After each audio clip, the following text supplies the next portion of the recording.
आप देख रहे पक्ष विपक्ष और मैं हूं आपके साथ नेहा दुबे। भगोड़े खालिस्तानी समर्थक अमृतपाल सिंह की तलाश जारी है। पंजाब पुलिस बुधवार को अमृतपाल के जल्लूपुर खेड़ा स्थित घर पर पहुंची। पुलिस ने विदेशी फंडिंग के मामले में अमृतपाल की पत्नी किरणदीप कौर से पूछताछ की। उधर सुरक्षा एजेंसियों को शक है कि अमृतपाल बॉर्डर के रास्ते विदेश भाग सकता है। ऐसे में बॉर्डर पर नेपाल और पाकिस्तान बॉर्डर पर एसएसबी और बीएसएफ को अलर्ट पर रखा गया है। राजस्थान से उत्तराखंड तक छापेमारी की जा रही है। अब तक अमृतपाल के 154 समर्थक और साथियों को गिरफ्तार किया जा चुका है। उसके चाचा समेत कुछ लोगों को असम के डिब्रूगढ़ की जेल में रखा गया है। हालांकि साथ ही ये भी सवाल उठ रहे हैं कि 80,000 पंजाब पुलिस कर्मियों के बावजूद अमृतपाल भागने में कैसे सफल रहा।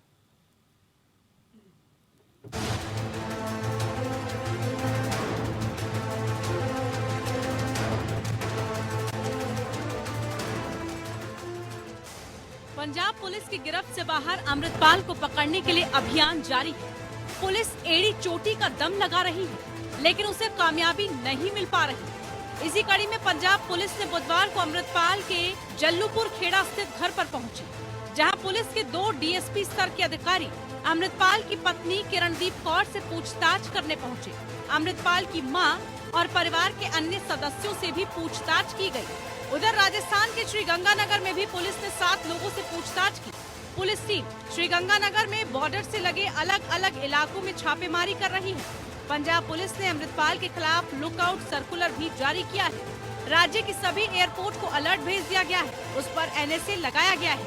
अब तक उसके 154 समर्थकों को गिरफ्तार किया जा चुका है। पुलिस ने अमृतपाल की कुछ पुरानी तस्वीरें भी शेयर की हैं। पुलिस को शक है कि अमृतपाल पंजाब में ही कहीं छिपा है। इस बीच अमृतपाल को मदद करने वाले 2 लोगों को भी हिरासत में लिया गया है। अमृतपाल सिंह और उसके गैंग पर नकेल कसने की पूरी तैयारी है। पुलिस ने अमृतपाल सिंह के समर्थकों और साथ रहने वालों की लिस्ट तैयार की है। सूत्रों की माने तो वो लिस्ट एनआईए को सौंप दी गई है। अमृतपाल जिस प्लेटिना बाइक से भाग रहा था, वो बाइक पुलिस ने जालंधर से करीब 45 किलोमीटर दूर दारापुर इलाके से बरामद की है। दरअसल जब पुलिस उसका पीछा कर रही थी, तब वो अपनी कार छोड़कर बाइक से फरार हुआ था। इसका सीसीटीवी फुटेज भी सामने आया था। अमृतपाल जिसकी बाइक का इस्तेमाल कर रहा था, उसे भी गिरफ्तार कर लिया गया है। बताया जा रहा है कि बाइक से फरार होने से पहले जालंधर से 59 किलोमीटर दूर से गुरुद्वारे के जिस ग्रंथी के फोन से अमृतपाल ने अपने सहयोगियों से बात की थी, उससे भी पूछताछ की जा रही है। अमृतपाल इस गुरुद्वारे में 18 मार्च को ब्रेजा कार से पहुंचा था। यहाँ वो करीब 1 घंटे रुका। अमृतपाल ने अपनी सिख पगड़ी उतारी। इसके बाद ग्रंथी के बेटे की शर्ट पैंट पहनी और गुलाबी पगड़ी बांधी। पुलिस इस कार को बरामद कर चुकी है। ग्रंथी ने पुलिस को बताया कि अमृतपाल और उसके साथियों ने बंदूक की नोक पर उसे धमकाया भी था। इसके बाद उसने फोन लेकर अपने साथी को फोन किया और बाइक से फरार हो गया। अमृतपाल ने फोन कॉल हरियाणा के रेवाड़ी में रहने वाले एक शख्स को किया था। उसने अपने समर्थक को 2 बाइक लाने के लिए भी कहा था। दरअसल अमृतपाल ने फरवरी में अपने समर्थकों के साथ अजनाला में थाने पर हमला बोला था। इसके बाद से पुलिस उसे गिरफ्तार करने के लिए योजना बना रही थी। 18 मार्च को पुलिस ने अमृतपाल को पकड़ने के लिए 7 जिलों की पुलिस टीम बनाई थी। 50 से ज्यादा पुलिस गाड़ियां भी उसके पीछे थी। पुलिस ने नाका भी लगाया, उसे रोकने की कोशिश भी की, उसे दौड़ाया भी, उसका पीछा भी किया। उसके बावजूद अमृतपाल भागने में कामयाब रहा। लेकिन सवाल ये है कि आखिर इतनी बड़ी पुलिस फोर्स को अमृतपाल ने चकमा कैसे दे दिया? ये सवाल कोर्ट ने भी पूछा है। पूरा मामला कहीं न कहीं पंजाब पुलिस और पंजाब सरकार की नाकामयाबी को दर्शाता है। साथ ही इंटेलिजेंस फेलियर भी सामने आया है। अंदेशा जताया जा रहा है कि अमृतपाल सड़क के रास्ते नेपाल या फिर पाकिस्तान भाग सकता है। अगर ऐसा हुआ, वो उसे वापस लाना आसान नहीं होगा। कई पड़ोसी देशों के साथ हमारी एक्स्ट्राडिशन ट्रीटी नहीं है।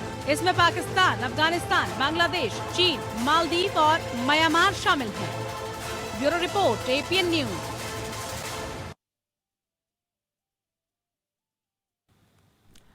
तो पंजाब सरकार की सतर्कता, एसएसबी और बीएसएफ के जवान 154 साथी महज गिरफ्तार हुए, जबकि पंजाब पुलिस की ये कहा जा रहा है कि 80,000 पुलिस कर्मियों की एक लंबी फौज इस भगोड़े को ढूंढने में लगातार कोशिश कर रही है।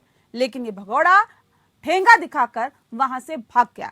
अब ऐसे में सवाल इस बात को लेकर कि आखिर इस भगौड़े का हमदर्द कौन, इस विषय पर तफसील से चर्चा करेंगे। खास मेहमान हमारे साथ मौजूद है, उनसे आपका परिचय करा देते हैं। इस वक्त हमारे साथ प्रदीप सिंह है, नेता है भारतीय जनता पार्टी के, बहुत स्वागत है आपका। संदीप त्रिपाठी जी हमारे साथ है, नेता है कांग्रेस के, बहुत स्वागत है सर आपका। और नीतीश चौरसिया जिस वक्त हमारे साथ है, आम आदमी पार्टी के नेता, आपका भी बहुत स्वागत है। नीतीश जी, इस खास कार्यक्रम की शुरुआत आपके साथ ही करते हैं। सर, इसका हमदर्द कौन है जो इसे बचा रहा है? पुलिस के 80,000 जवान इसे पकड़ने में नाकाम साबित हो रहे हैं। आम आदमी पार्टी की पंजाब की सरकार इसमें विफल है। इसका हमदर्द कौन और नाकामी किसकी? सबसे पहले तो आपको नमस्कार, आपके पैनलिस्टों को नमस्कार और साथ साथ सभी दर्शकों को मेरा नमस्कार। पंजाब की पिछले 3-4-5 दिनों से लगातार एक बहुत बड़ा ऑपरेशन पंजाब में चलाया जा रहा है, जिसको लेकर तमाम सुर्खियां बनी हुई है। सब तमाम पूरे देश जानना चाहता है कि कैसे क्या चीजें चल रही हैं। अमृतपाल को गिरफ्तार करना और खास कर उसे जिंदा गिरफ्तार करना, ये बहुत जरूरी है, क्योंकि ये तह तक जाना बहुत जरूरी है कि आखिरकार उससे पीछे कौन कौन सी ऐसी साजिशें हैं। जैसे जैसे रोज नई चीजें निकल के आ रही है, कभी ISI का भी हाथ निकल के आ रहा है, कुछ सिख संगठन जो फॉरन में बैठ के कुछ ऐसे कई सारे संगठन जो गलत तरीके से इंडिया में फंड कर रहे हैं और आतंकवादी संगठनों का साथ दे रहे हैं, ऐसे कुछ लोगों का नाम आ रहा है। तो ठीक, आपने कई बार DGP के भी स्टेटमेंट सुने होंगे, उसमें निकल के आ रहा है कि नहीं सर, मुझे ये बताइए इसका हमदर्द कौन, और अगर अब इसकी गिरफ्तारी नहीं हो रही तो इसके लिए जिम्मेदार कौन है? नीतीश जी जरा सवाल रिपीट करिए। सवाल ये कि इसका हमदर्द कौन, अगर गिरफ्तारी अभी तक नहीं हुई है तो इसके लिए जिम्मेदार कौन है? क्या इसकी जिम्मेदारी पंजाब सरकार लेगी कि अभी तक जो पुलिस है वो नाकाम है, या फिर पुलिस पर ठीकरा फोड़ दिया जाएगा? बिल्कुल पंजाब सरकार लेगी और पंजाब सरकार में कार्रवाई करते हुए 150 है और IB पे कार्रवाई लगातार चल रही है। बहुत सारी चीजें अंडर ट्रायल है जो मैं आपको यहाँ पे रिस्ट ऑफ नहीं कर सकता। इसके पीछे किसके हाथ है, इसके ये सब चीजें ट्रायल चल रही है, इन्वेस्टिगेशन चल रही है, इनके लोगों को गिरफ्तार करा जा रहा है। लेकिन अभी तक जो सर कार्रवाई हुई है उसमें तो पूरी तरह से पंजाब जो सरकार है वो नाकाम दिखाई दे रही है। क्या आपको भी ऐसे लगता है कि आप कैसे कह सकते हैं? लोगों को जड़ से करने का काम बिना एक गोली चलाए हुए। नहीं, ये हम नहीं कह रहे, ये तो बाकी पार्टियां कह रही है। प्रदीप जी ये कह रहे हैं कि कहाँ नाकाम है। आप लोग क्यों बेकार मेरे ढिंडोरा पीट रहे हैं कि पंजाब सरकार की ये नाकामी है कि अमृतपाल सिंह अभी तक गिरफ्तार नहीं हो पाया?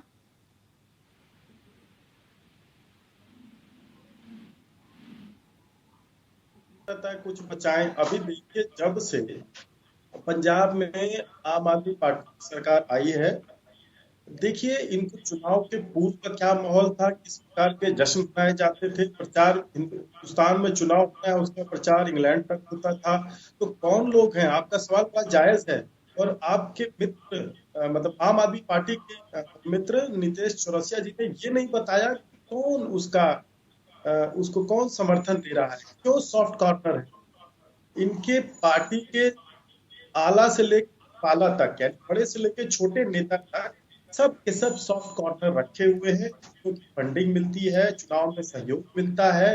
अब देखिए, उस समय की कैप्टन साहब की सरकार थी, कांग्रेस की सरकार थी पंजाब में, और काफी समय तक इस तरह की कोई बात सुनने को नहीं मिली। ऐसा क्या हो गया कि आम आदमी पार्टी की सरकार आते ही, देखिए अगर तकलीफ छोटी होती है और शुरू में ही इलाज कर दिया जाए तो इतनी बड़ी नहीं होती। आज इनको दिखाना मुश्किल हो रहा है क्योंकि वो तकलीफ को इन्होंने जानबूझ के इग्नोर किया, बढ़ने दिया, क्योंकि इन्होंने जो है चंदा ले रखा था। अब भाई दूध का कर चुकाना होता है तो चंदे का कर चुकाना ही है ना। अरविंद केजरीवाल जी कैसे आरोप लगे, मैं उस पर बहुत डीप में नहीं जाना चाहूंगा, लेकिन आप देखिए कि बिना आग की धुआं नहीं होता है। और media, digital media, social media platforms पे जो बातें आती हैं, ये माना जा सकता है कि 50% एक्सेजरेटेड है, अति बताई जाती है, लेकिन अगर 50% भी सही है तो वो बड़ी भयावह स्थिति है आम आदमी पार्टी की सरकार के लिए और आम आदमी। जी ठीक है। संदीप जी, सीधा मैं आपका रुख कर लेती हूँ सर, सवाल इस बात को लेकर भी कि अभी तक हमने देखा कि वहां पर पंजाब के अंदर कांग्रेस की भी सरकार थी, इससे पहले आम आदमी पार्टी से पहले, तब तो खालिस्तानी ये आवाज उठी नहीं थी, तब तो ये आग उठी नहीं थी। ऐसा क्या हो गया कि एक बार फिर से ये आग भड़क गई? और दूसरी बात ये कि जिस बात को अभी आप सुन रहे थे, नीतीश जी कई साफ तौर पे कह रहे हैं कि देखिए सरकार, मौजूदा सरकार जिसको आप लोग बार बार नाकाम कह रहे हैं, जिसको आप लोग बार बार ये कह रहे हैं कि ये जो सरकार है वो विफल साबित हुई है अमृतपाल को पकड़ने में और उसके साथियों को पकड़ने में, ये कह रहे कोई नाकामी नहीं है। क्यों आप लोगों को नाकाम लगती है सरकार? देखिए, दो चीजें आप समझिए। पहली बात तो अभी हमारे भारतीय जनता पार्टी के साथी जो बात कह रहे थे, इनकी भी बात करूंगा, जो उन्होंने विश्लेषण किया उसका भी विश्लेषण होगा, उनकी बात रखी जाएगी, उनको निराश नहीं करेंगे। लेकिन आम आदमी पार्टी के एक नेता ने, कुमार विश्वास ने, जिस तरीके से चुनाव के पहले आकर ये कहा था कि ये खालिस्तानियों के साथ मिले हुए हैं, इनकी बैठकें हुई है, उन्होंने बैठकों का विवरण दिया था, उसके बाद केंद्र सरकार ने क्या किया? इस पे एक सवाल उठता है कि आपने क्या किया? आपने क्या उसको सिर्फ हवाई माना? और इस तरीके से बाहर से, विदेशों से पैसा आ रहा है। आज जिस तरीके से जानकारी आ रही, जो जॉर्जिया में ट्रेनिंग लिया ISI से, भाई ये IB होती है, किराए के लिए है। ये CD PD सिर्फ विपक्ष के नेताओं के घर जाने के लिए है क्या? ये IB क्या कर रही है? रा क्या कर रहा है? क्या काम है इनका? ये सिर्फ जो है जासूसी करेंगे राहुल गांधी की, ये जासूसी करेंगे सिर्फ विपक्ष के नेताओं की। ठीक है ठीक है ठीक है ठीक है, मुद्दे से मत भटकिए, मुद्दे से नहीं भटकेंगे हम, पंजाब पे आ जाइए। अरे क्या बात कर रही है आप? ये देश का मामला है, क्या देश में नहीं है क्या? उनकी छानबीन नहीं होगी तो उसको बचाने के लिए, रखने के लिए कांग्रेस अपने प्रधानमंत्री, देश के प्रधानमंत्री ने अपनी शहादत दी है, इस बात को आप नहीं बोल सकते। कांग्रेस के लिए भावनात्मक चीज है। ठीक है, पंजाब पे बात करिए ना सर, पंजाब पे आइए। हाँ सुन लीजिए, पंजाब की बात कर रहा हूँ। हाँ। उसको कांग्रेस ने खून से सींचा है, अपने खून से, अपने मुख्यमंत्री की शहादत दी है, अपने प्रधानमंत्री की शहादत दी है। क्या बात कर रही है आप? और ये बात अगर आएगी ना, तो बात सिर्फ पंजाब तक नहीं रहेगी, वो केंद्र सरकार से भी पूछा जाएगा कि आपका इंटेलिजेंस क्या कर रहा था, आपकी रा क्या कर रही थी, वहाँ से पैसा आ रहा था, आप क्या कर रहे थे? आप जो है 5 लाख 10 लाख पी चिदम्बरम के लड़के का, तो आप जो है ईडी पहुंच जाती है 10 लाख पे, और यहाँ पर आप ये तरह फंडिंग हो रही थी, आप क्या कर रहे थे? और ये चीज, जी पंजाब सरकार क्यों नाकाम, बताइए ना सर, आप लोग ये बार बार क्यों कही जा रहे हैं पंजाब सरकार नाकाम है? वो कह रहे हैं 150 से ज्यादा उसके समर्थकों को गिरफ्तार हमने कर लिया, हम लगातार कोशिश कर रहे हैं, 80,000 जवान जो है तैनात कर दिए गए हैं कि अमृतपाल को गिरफ्तार जल्दी से जल्दी कर लिया जाए। मैं बता रहा हूँ क्यों नाकाम है। हाँ। इसलिए नाकाम है कि 80,000 पुलिस लगाकर आप एक व्यक्ति को बॉर्डर से निकल जाने देते हो, क्योंकि आपने चंदा ले रखा है। उसी तरीके से जैसे उमेश पाल की हत्या उत्तर प्रदेश में होती है, और 5 लोगों जिनकी फोटो दिख रही है, उनमें से आज तक एक भी गिरफ्तार नहीं हुआ, और 12 कौन जाता है, कहते हैं गाड़ी में बैठा था, इसकी फोटो नहीं आई है, ये उनका फलाना था। ये आरोप अरविंद केजरीवाल पर इससे पहले भी लगे हैं, और ये कहा गया था कि खालिस्तानी जो लोग हैं उनके पास जाकर रात गुजारते हैं, रुकते हैं, खाना खाते हैं अरविंद केजरीवाल, ये आरोप लगते रहे। लेकिन प्रदीप जी, जिस बात का जिक्र अभी आपने सुना संदीप जी ने किया, कह रहे हैं कि आप लोग आरोप लगाते हैं, आप लोग उस पर सवाल खड़े करते हैं, लेकिन जब कार्रवाई करने की बात होती है तो कुछ नहीं होता। मैं पूछूंगी आपसे, उससे पहले नितेश जी, चंदा लेने की बातें निकल के सामने आ रही है, कह रहे जिनसे चंदा लिया, जिनसे पैसा लिया, जिनसे पैसा कमाया, जिससे चुनाव में लगाया, उनके लिए तो सॉफ्ट कॉर्नर होना ही है। मुझे लगता है देश का वो सबसे बड़ा मूर्ख आदमी होगा जो चंदा लेता होगा उस पर कार्रवाई करता होगा। ये स्पष्ट है, गैंगस्टर्स पर कार्रवाई पंजाब पुलिस से कर रही है, आम आदमी पार्टी की सरकार कर रही है। खालिस्तानी कोई आज से पैदा हुए नहीं है, खालिस्तानी पैदा हुए तो ये इनकी आवाज कोई आज की तरीके हुई नहीं है। नहीं तो इससे पहले जब कांग्रेस की सरकार थी तब ये आवाज उठी थी क्या? पंजाब में समय समय पे इधर पलटते रहे हैं, जो कुछ आवाज उठती रही है। आम आदमी पार्टी इसको जड़ से खत्म करेगी। देखिए, आम आदमी पार्टी का क्या है ना, जड़ से समस्या खत्म करती है। वो इलाज करती है कि जिसका खात्मा जड़ से होता है, समस्या का समाधान। आपकी बातें हास्यास्पद लग रही है, आपकी बातें हास्यास्पद लग रही है, संदीप जी को हंस रहे हैं। आने वाले समय में आप इस तरीके का नाम ही नहीं सुनेंगे, ये आपको मैं बता रहा हूँ। आने वाले समय में जैसे मोदी जी का होगा वैसे अरविंद केजरीवाल जी का होगा। पार्टी की खासियत ये गुमराह करने वाले लोग हैं, ये काम करने वाले लोग नहीं है। चला नहीं है। नहीं सर, ये बताइए सर, ये इंटेलिजेंस का कितना बड़ा फेलियर है सर, ये इंटेलिजेंस का कितना बड़ा फेलियर है कि अमृतपाल जैसे शख्स को पुलिस गिरफ्तार करने में नाकाम साबित हो रही है। ये भी कहा जा रहा है कि वो अभी पंजाब में ही है, ये भी कहा जा रहा है कि वो विदेशी रास्ते से गुजर सकता है, आगे बढ़ सकता है, विदेश जा सकता है। ये भी कहा जा रहा है कि श्रीगंगानगर पुलिस उसको जिंदा पकड़ना चाह रही है, वो नाकाम साबित नहीं हो रही है। इस बात को समझिए आप। हमें और भी इनपुट लेने हैं जिससे कि उसके पीछे की मंशा क्या है ये स्पष्ट हो सके। पंजाब सरकार मैंने आपको फिर कहा कि हम हर एक बीमारी का खात्मा जड़ से करते हैं, जड़ से जिसको बोलते हैं। जैसे आप बेफिक्र रहिए। तो उसके लिए और कितना इंतजार करना पड़ेगा सर? अमृतपाल को गिरफ्तार करना एक टेढ़ी खीर आप लोगों के लिए हो रही है, इसके लिए कितना इंतजार वाले करना की हत्या करा दी, आपको शर्म नहीं आ रही? अभी जड़ से खत्म कर रहे हैं, कितनी जाने लीजिएगा भाई? पिछले को कांग्रेसी थे, कांग्रेसी परिवार से थे, कितना मरवाइएगा भाई? मोदी जी की भाजपा मरवाती है, आम आदमी आरएसएस की आप पार्टी मरवाती है, कितना मरवाइएगा भाई? नरसंहार करवा दिया जो है आपने झारखंड कांग्रेस के लोग दो प्रधानमंत्री कांग्रेस के चले गए, मुख्यमंत्री चले गए, खत्म करने चले। अरे कौन से घर में मक्खा डाल रहे हो भाई? संभाल के रखा था, पाला था। ठीक है, ठीक है प्रदीप जी, देश के लिए कितना बड़ा खतरा है, ये देश के लिए कितना बड़ा खतरा है कि अमृतपाल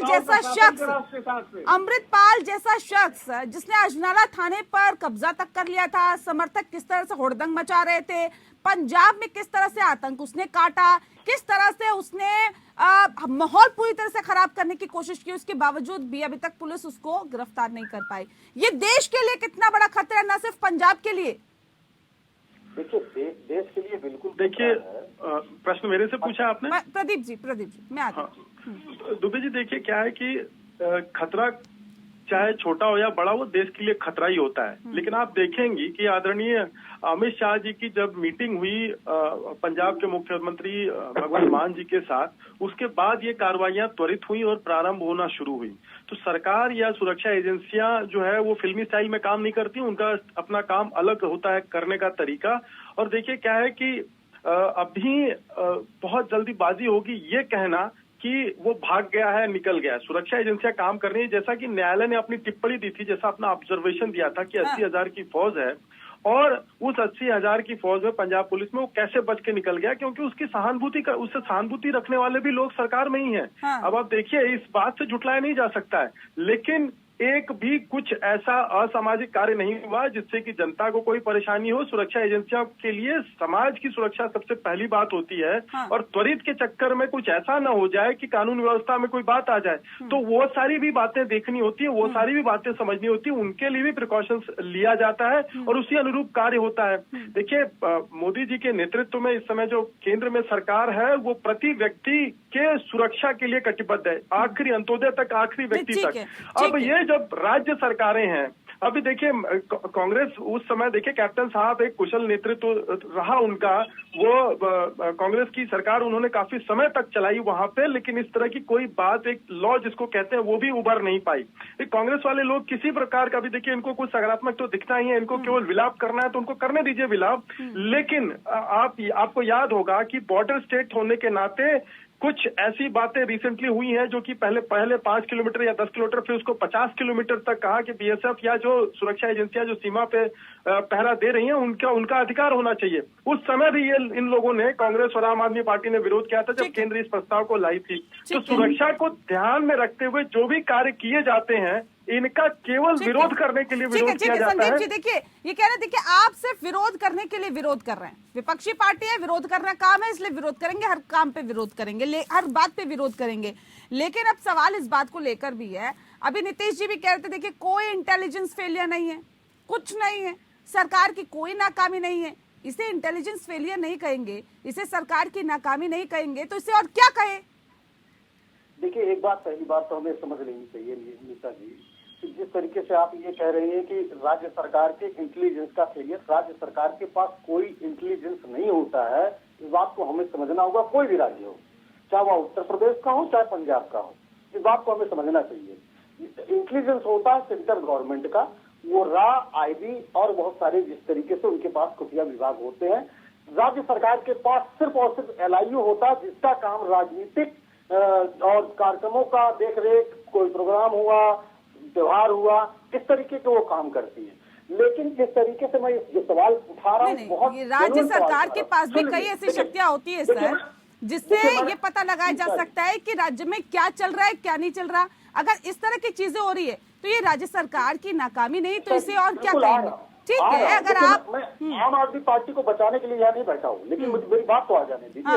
हाँ। जो मैंने बात कही वो भाजपा के लिए भी मैंने कही, हाँ। इसलिए कि अगर ये बात आप ये कह रहे हैं कि इंटेलिजेंस फेलियर है तो उमेश पाल की हत्या होती है, कैसे हो गई, इतना असलाह इकट्ठा हुआ, इतना प्लानिंग हुई, तो क्या उत्तर प्रदेश सरकार का इंटेलिजेंस फेलियर था क्या? सरेआम प्रयागराज जैसी जगह पे बीच चौराहे पर हत्या हो जाए, तो ये क्या इस बात को स्वीकार करेंगे क्या प्रदीप जी? प्रदीप जी ने एक बात लेकिन बहुत मार्के की कही अपनी बात में कि सरकार के बीच में कोई ना कोई आदमी है जो उसको बचा रहा है। जैसे आज अडानी को मोदी जी बचा रहे हैं, नीरव मोदी को मोदी जी ने बचाया, ललित जो है मेहुल चौधरी को मोदी जी ने बचाया, और ऐसे कम से कम 35 से बड़े नेहा जी, भोपाल गैस का जो कांड हुआ था, जो अमेरिकी व्यवसायी था, उसको राहुल गांधी जी ने बचाया था। उसको उस समय के अर्जुन सिंह जी जो मुख्यमंत्री थे अपनी कार में ले आए थे, लाखों लोगों का हत्यारा एंडरसन, और उसको उस समय के मुख्यमंत्री कांग्रेस के अपनी कार में ले आए थे। फिर राजीव गांधी जी ने उसको विशेष जहाज से बचाया था। मुझे पता है कि मैं 32 दांतों के बीच में। ठीक है नितेश जी, नहीं अब ठीक है, आप मुद्दे से भटक रहे हैं ना सर, वो मुद्दा नहीं है मेरा। ठीक है नितेश जी, ये भी याद कर लीजिए। ठीक है सर, ठीक है। त्रिपाठी जी, भोपाल गैस कांड याद है? त्रिपाठी जी, जवाब दूंगा। ठीक है, एक एक करके बोलेंगे, एक एक करके बोलेंगे। भोपाल गैस कांड याद है? अपने टाइम पे सवाल करिएगा, मैं जवाब दूंगा। जो मैं कहना चाहता हूँ हाँ ठीक है, मुद्दे से नहीं भटकेंगे हम मुद्दे पे रहेंगे। ठीक है, एक सेकंड, मैं लौटती हूँ सर, मैं लौटती हूँ नितेश जी, मैं लौटती हूँ सर, एक सेकंड लास्ट पॉइंट जल्दी से 10 सेकंड में अपनी बात रखिए सर। 10 सेकंड, मात्र 10 सेकंड।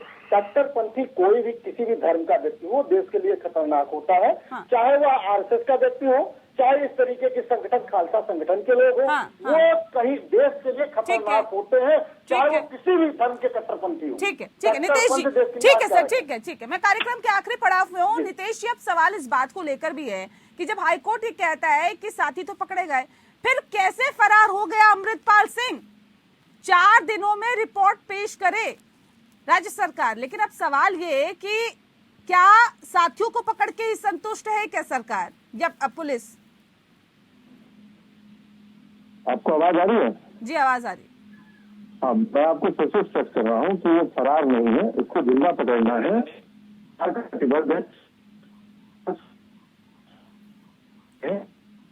फंडिंग कौन कर रहा है, एग्जिट इसको जो ब्रेन वॉश हो रहा है वो कहाँ से सर? जिंदा पकड़ना ये कह के अपनी जिम्मेदारियों से इतिश्री की जा सकती है, और कब तक इंतजार करे पंजाब की आवाम की? आखिर ये क्या हो रहा है? और एक ऐसा भगोड़ा पुलिस की गिरफ्त में नहीं आ सकता, ये तो और ज्यादा अपराधी जो इस तरह के कारनामे कर सकते हैं या जिनके मन में मंशा है इस तरह के कारनामे करने की, उनके लिए तो एक बड़ा इंस्पिरेशन हो गया अमृतपाल सिंह।